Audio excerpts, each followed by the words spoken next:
Shalom Bapak Ibu, Saudara, Saudari, Jemaat GKI Klasi Solo. Apa kabar? Semoga kita semuanya boleh berada dalam kondisi yang baik dan sehat. Dan saat ini kita diberi kesempatan oleh Tuhan untuk bersama-sama belajar dan mendengar sebagian dari firman yang Tuhan nyatakan bagi kita sekalian.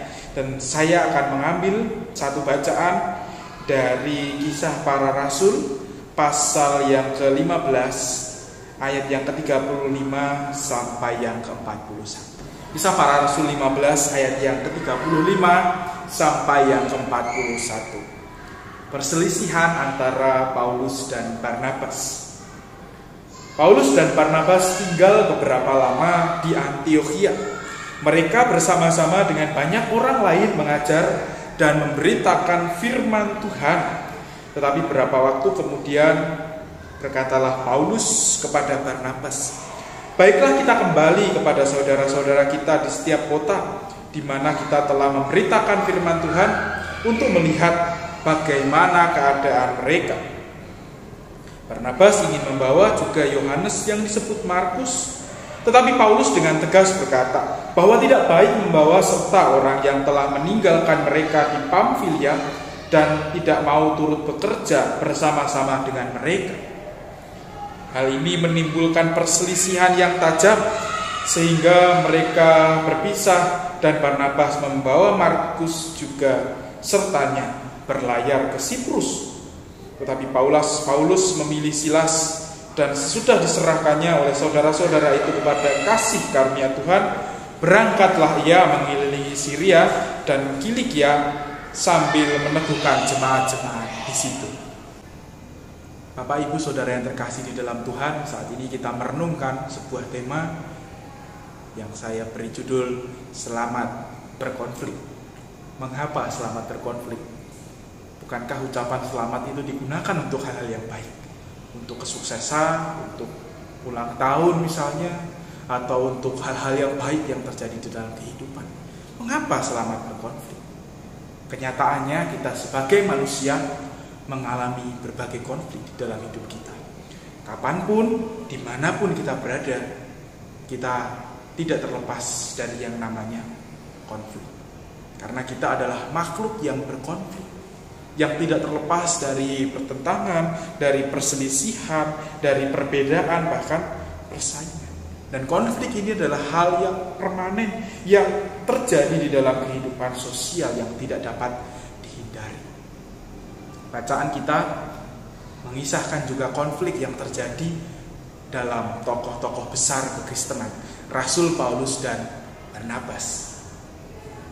Ada sebuah perbedaan, ada sebuah pertentangan yang terjadi antara Paulus dan Barnabas di dalam karya pelayanan mereka. Dan konflik ini terjadi karena salah satu orang yang bernama Yohanes yang disebut juga Markus. Rasul Paulus memberikan pesan kepada Barnabas untuk jangan membawa orang ini. Karena di pengalaman-pengalaman sebelumnya, Yohanes yang disebut Markus ini tidak bertanggung jawab dalam pelayanannya. Ia meninggalkan rombongan pelayanannya dan berbuat seenaknya sendiri. Tetapi Barnabas kekeh dan mengharapkan penuh pelayanannya didampingi oleh seorang yang bernama Yohanes Markus ini. Tentu ada dua perbedaan pandangan. Dan kedua perbedaan pandangan ini membuat sebuah konflik atau perselisihan yang terjadi di antara Paulus dan Barnabas. Hingga pada akhirnya Paulus dan Barnabas berpisah dalam karya misi mereka.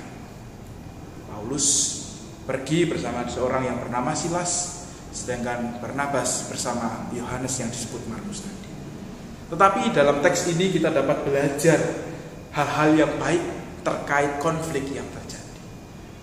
Kisah ini mengajarkan bahwa di dalam konflik kita harus terus setia dengan tugas dan tanggung jawab kita.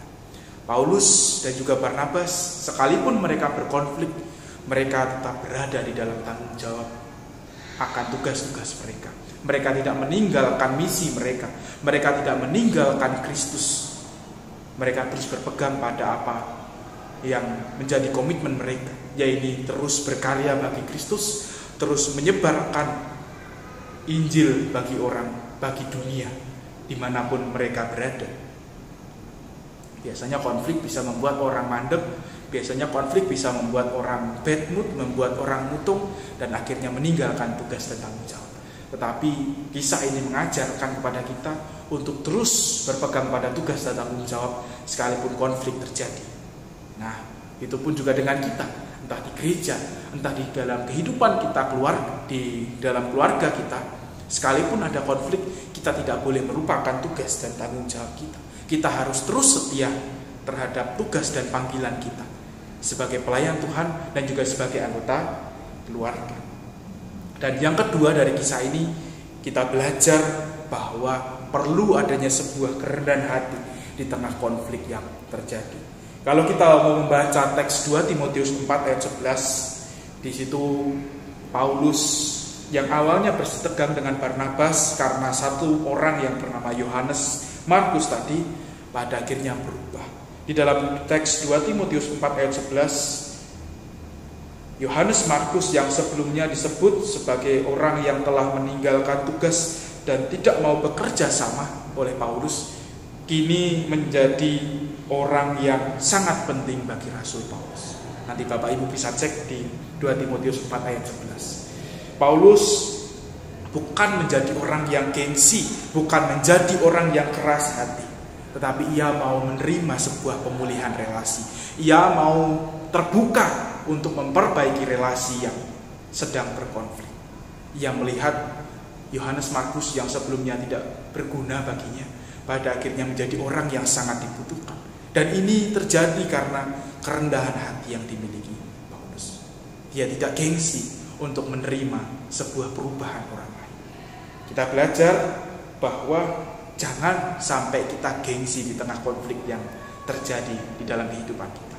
Entah dengan rekan pelayanan kita, entah dengan anggota keluarga kita, jangan gengsi untuk mau melakukan perubahan dan juga menerima kembali. Terus berdasar pada kasih Kristus yang penuh pengampunan, berdasar pada kasih Kristus yang memberikan sebuah penerimaan, sehingga konflik-konflik yang terjadi bisa kita olah dengan baik, bisa kita tangani dan atasi dengan baik. Pada akhirnya selamat berkonflik dimanapun kita berada, tetapi mari kita olah konflik itu dengan baik, dengan terus setia, dengan tanggung jawab kita, dan terus mengedepankan kasih Kristus, sehingga konflik-konflik ini bukan membuat kita semakin terjatuh, tetapi membuat kita menjadi pribadi yang lebih baik lagi, menjadi pribadi yang lebih dewasa, dan menjadi pribadi yang lebih bijaksana. Tuhan memampukan kita semuanya. Selamat berkonflik.